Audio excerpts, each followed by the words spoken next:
Enough. Only thinking score.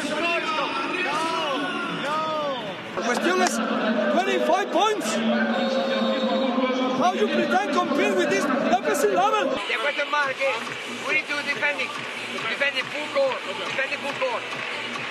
Even if we're gonna work on the storm, be solid, don't let them shoot in your face, don't let them grab it through on one situation. We are complaining against this referee.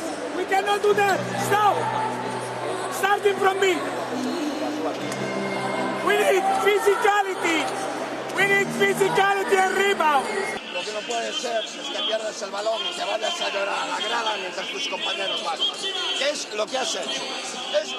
Dejarte ir y bajar caminando. Gianni, siempre que llegas el último, no uses un bloqueo. Usa siempre el repeat. Bad shot, we go with 4 guys offensive rebound, nobody run back, 3-point shot.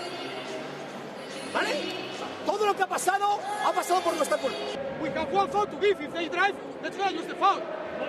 And in offense, good side selection. We are shooting bullshits now. Always we have to shoot.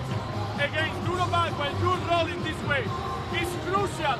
Sometimes fake, pass. Rebound, run, pass this fucking ball. We don't need it. We need to be a team. Vamos, tío.